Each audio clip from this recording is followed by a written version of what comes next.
What's up, everybody? It is Courtney Hicks, and I am with my first chit chat from like maybe 8 months ago when I started my YouTube channel. But today has been a really thoughtful day, a day I've had a lot of time to think and process a lot of things. So I kind of felt as though I was in the right state to actually make this video. I put it on my Instagram a while back if I should make a post-grad adjusting work life video. Everybody was like, yeah, do it, do it, do it. And I kind of felt a little bullied. And when I did record it, it kind of felt as though I was making that video to please what people were saying, what wanted to see, rather than how I really felt. And I felt as though I needed to give it a bit of time because I was over here about to talk about post-grad depression. I've only been straight out the gate for like a month.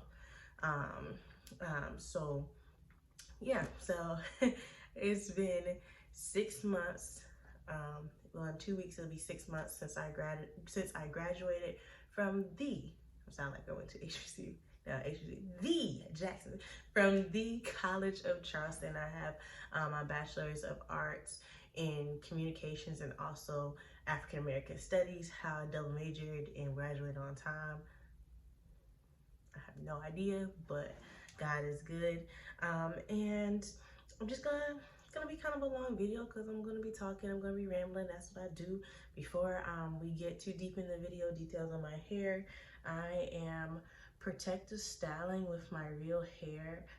So I twisted my hair with the Main Choice Tropical Moringa collection, and just for the sake of this video, I put half of it up and then the rest out. And these gnats, I live by water, so I don't think my house is filthy.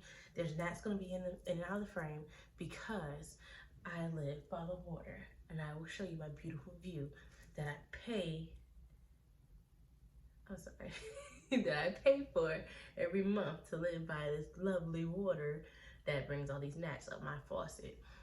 But first off, I graduated, and I even wrote stuff down because I did not want to. Wow, this light's bright. I didn't want to forget anything, so I wrote it down so I can be more organized for you guys.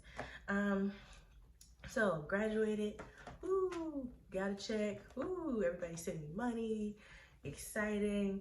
I was blessed to not have to job search. I wanted my original goal. If you know me personally, I love Dallas, Texas. Dallas, Texas is where I want to move to live. It's where I want to raise my family. It's where I want to buy a home because like there'll be mansions out there for mad cheap. And it's where I lived for my internship when I was ready for the Thomas Jordan Foundation. So that was my overall plan.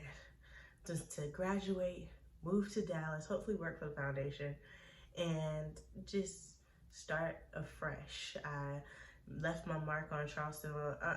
I feel as though I'm a Charleston native now. So I was like, I really want something new, and I want new experiences. And I really did love how I got acclimated with Dallas, but I couldn't find work out there. The jobs I was finding were like at hotels. I did not want to do that. At hotels or working with PR firms. I got one PR offer, but being I was a Martin Scholar undergrad, it made me realize that I did not want to do PR, and I especially did not want to do PR where I was just going to be with a whole bunch of white women and white, let me rephrase that. Well, I didn't want to be with a bunch of people who did not look like me communicating messages for Black and brown audiences and all audiences, and then having to go through fighting like how I did in undergrad for representation and a seat at the table. I didn't want to do that. So it pays to be nice to people. It pays to be nice to people. So the College of Charleston has an affiliate research department. Well, not necessarily a research department, but a research building called the Avery Research Center for African American History and Culture. The former director was my client. I used to do her hair, told her how if I found a job down here, I would stay.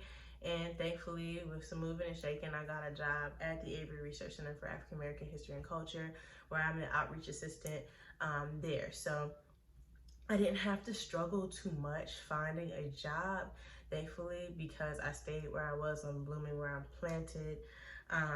But it was like the perfect merge for me. Like, it was nothing but God, because outreach, I'm doing social media, I'm doing event planning, I'm going and doing recruitment, I'm making different graphics.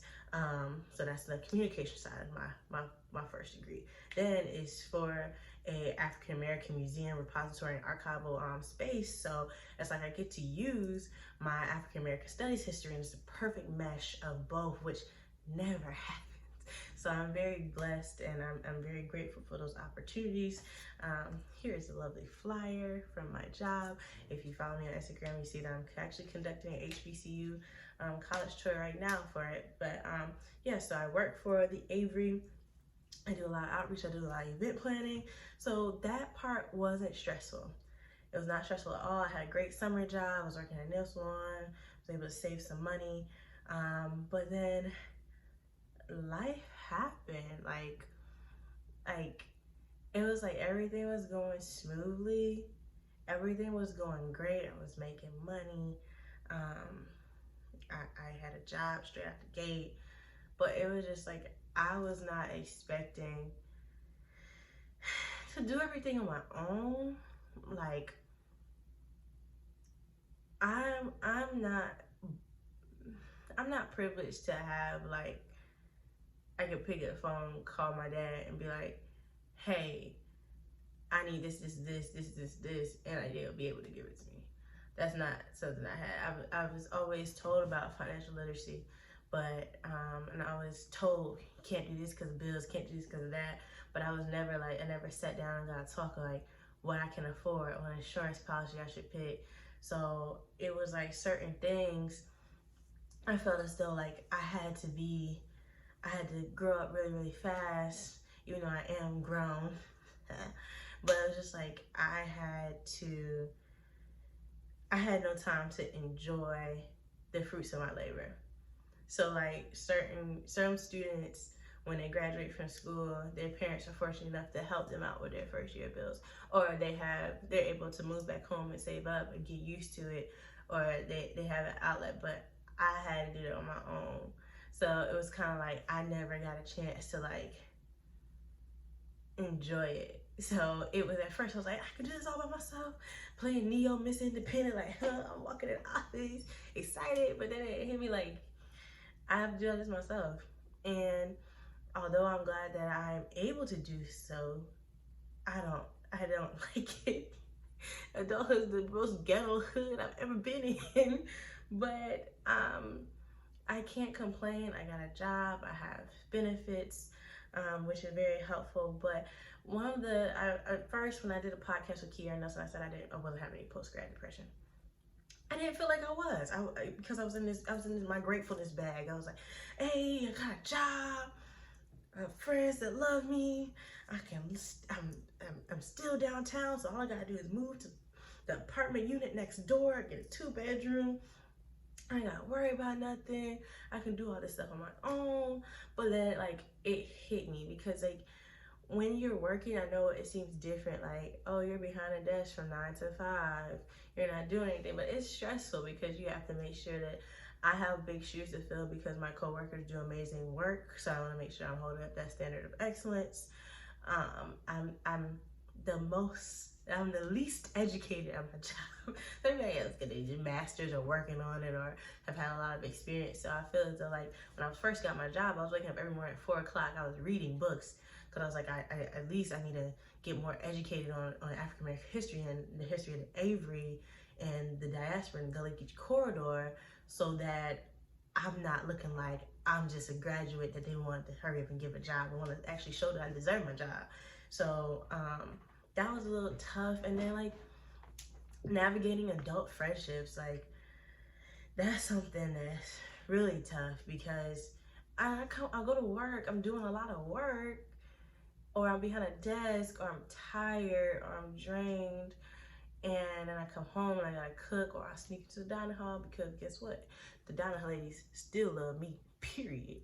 But it's hard for me to like, I don't want my friends to feel neglected because I still do have friends who are in undergrad, but I'm trying to make sure they understand that I love and care for them, even though I don't have a lot of time to spend with them as I used to. Like I don't feel like staying up 12 o'clock no more in a room listening to music, dancing, because I'm tired. 9:30, I'm going to bed, and it's like I don't want them to think that I'm not being there for them, and then I sometimes feel left out because I'm tired. I don't go places, so then it's kind of like I get depressed or sad because I'm thinking I'm letting them down, and I feel like I'm not around anymore. Then I realize some of my friends are working, so that's why they don't have time to be around. But like navigating adult friendships have been hard, and what's been the hardest for me is like romantic relationships, I think, because I'm a lover. I love being in love. I don't often how can I say this, I don't often let people in. So when I do, I put all my apples in one basket, put all my berries in one basket, because if I like you, I like you. I love you. This is what I need to say to you. You look so beautiful. I want to have sex with you. Alright? Like, you gonna marry me. But it's just like I had to unfollow me and somebody's son and other things, because the way that my life it has gone, um, in the past 4 or 5, actually in the past, all my life, in academia and in education, the trajectory of my life was always, if I want it and if I work hard at it and if I put my energy towards it, I'm gonna get it, because that's what I deserve. God's mercy renews every morning. I'm favored, I'm blessed, I'm gonna get it, I'm gonna have it. So there was a certain level of perfection that I always expected. I'm like, oh, got the degree, got the business, got the nonprofit, got the financial stability. I guess I need to get married and get pregnant. So it's just like me kind of like thinking that's the next step. Kind of holding on to people I know I should let go, or just expecting like perfection out of everything, rather than realizing like, Courtney, it's okay for this element to not be perfect, because it's helping you learn how to love. It's helping you know what standard of love what your standard of love is, how you want to be treated, what true love feels like, what it doesn't feel like, recognizing red flags and knowing when to walk away from it, and also learn how to communicate. So I don't regret anybody that came in my life in the past year, but there are some times that I'm just kind of sad, because I'm like, oh yeah, I did that. But that's something that I pray God sends me someone amazing. I'm not gonna look for it. I never do look for it, but hey, like, God's trying to teach me something. But that's my main thing, is like I allow sometimes the lack of wanting intimacy, like the want of intimacy, and I want to have somebody in my corner, and wanting to have somebody I can run to and not have to do everything myself, and have a partner with, or a companion in life who thinks I'm pretty, who thinks that I'm great, and doesn't get tired of me or think I'm too much. I kind of let that kind of affect my mental health. So there was a lot of times this year, not saying that was like the not saying that's the only reason, because there were other reasons, but like that really affected my mental. Like it still does, because it kind of makes me feel like I'm not good enough. I'm about to cry. It kind of makes me feel like I'm not good enough, but that's one of the greatest things that I've been through, because me seeing how I was able to let a person or persons make me feel bad about myself, realize that I needed to go back in and teach myself how to love me first, so that the love that I exude attracts the love that I have for myself will exude the type of love that I want to attract. So just working on that. And mental health, like I have a counselor now. She is Afro-Latina. If you are in the greater Charleston area, I message me and I'll send you her info, because that was my main thing, is like I noticed myself following a lot of patterns that I believe are where, and I hate when people say toxic, because and then calling out the problems, people just put everything under the toxic category, and that makes it even more toxic. But there were a lot of negative characteristics, get my words out, that I was realizing that I had. So like, I was too fine with like cutting people off without any explanation. There was too many times I saw myself getting angry and mad and possessive over somebody who wasn't even mine.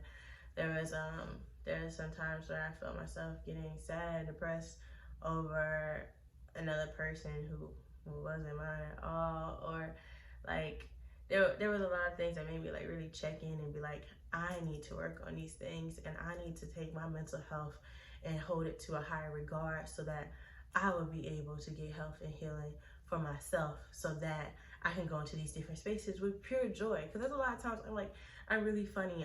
I like making people laugh, but sometimes I use that to deflect that I'm really sad. So I'm really happy that I do have a wonderful counselor. I've actually seen a lot of growth with setting boundaries and letting people know how I feel, and effective communication. So yeah, that's pretty much been that. Another thing, camera about to die. Another thing that I took a while adjusting to is finances, and actually knowing how to budget. Cause my friends know me, I've always had 7 to 13 jobs. Like, I never just worked one job. And that's one thing that did really run me ragged. Like, I would be working 3 and 4 jobs and doing hair on the side and working at a salon. So I always had the money. Like, there was a time I would be making like $3K a week, but I had no time for myself, and my mental was really messed up. So me working, I did not know the state and the feds take 40% of your check. Like, I never knew that you really get taxed that much. Like, let's say I'll make $2,000 for a pay period. The feds take like $450 of that.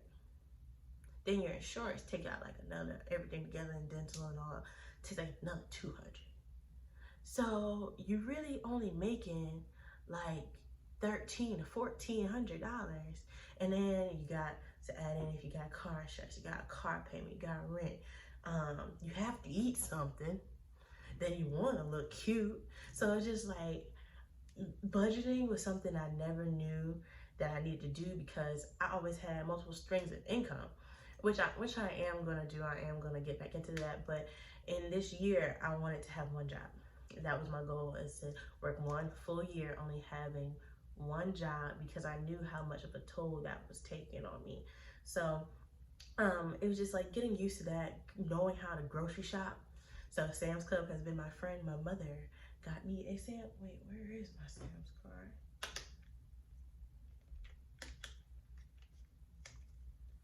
I need to find that, cause my thing broke and I lost some of the cards. I gotta find that. But I buy my food in bulk. I buy my fruit frozen. I buy a lot of frozen things, so I can like budget out my money. And I try to only allow myself one pair of sneakers per check. I did get 2 to check, but they're on sale. And I only allow myself to get like little staple pieces and eat out only twice a week. Unless someone wants to take me on a date. If you're watching this and want to take me on a date, please do so, because I'll be lonely. But just understanding that it's been a transition. It's been a very interesting transition, just kind of, especially for me, because sometimes I still feel like a student, although my job is located really far from campus. I still see students. I'm still working with people who were my professors, or staff members of the college, are now my colleagues. So it's kind of like I feel comfortable and like able to succeed in my workplace, because I already know what I'm doing. And people already know people already know what I'm capable of doing at the college. It's just like maintaining that trajectory, and just kind of not feel like a student no more has been interesting. So it's been a very, very interesting transition. 10 out of 10 would not recommend growing up. I'm just kidding. I enjoy every new season that God places me in, it's just been a really big learning curve this year. This year has really been, Courtney, learn more about you, learn more about who you want to be with, learn who you want to have friendships with, learn what friendships need to die, what friendships you need to continue to groom, and actually like learn when it's okay to not be okay, and kind of embrace your feelings at that moment so that you can completely heal. So it's been really, really interesting. I think that I've been navigating it as smoothly as everyone can when they are starting off post grad. But I would definitely recommend when you graduate to go ahead and do mental check-ins. Go ahead and find you a counselor, and also make sure that you are saving money in undergrad. The amount of money that my hands have touched from refund checks that I spent on fur coats, bags, sneakers, ice cream sundaes from Kaminsky's, and makeup. If I had that to save up and start off, it would have been so much easier. So that's another tip. Make sure that you are saving your money in undergrad, because life comes at you fast and you never know. Like my car broke down, and I was like, first of all, when your car breaks down and you gotta get fixed, you gotta pay the whole thing to get the car back. What type of ghetto mess is that? So like, you never know what type of emergency may arise, and you may need some money. So make sure you are saving. Save your graduation gifts. You do not need a Louis Vuitton portfolio, even though it does look good in my outfits. But yes, that's basically me just rambling, telling you about my transition. If you have any questions, please feel free to comment below. Make sure you are keeping up with Court on my Instagram at Courtney_HI. If you want to see some funny church videos and me have really corny dad church mother humor, Facebook at Courtney Hicks, and Twitter for those who are wild about it at Courts Natural. And it was great talking with you guys today. I hope that this wasn't too much rambling. I don't think it was too much rambling. I'm gonna watch it and see how much rambling I was doing, because I think I really was rambling. But once again, have a blessed day, blessed night, blessed morning, whatever you time zone you're in when you're watching this. And remember to take the Lord with you wherever you go, and He will order your steps. And that it's not bad for you to not have everything together. It is okay. Everyone's a work in progress. Everyone has their own journey that they're going. So just make sure you're taking care of you and leave it all in God's hands, and make sure you're using the resources that He's placed for you on earth for you to have a best, wonderful, and fruitful life. So once again, thanks for tuning in, and I hope to see you all soon.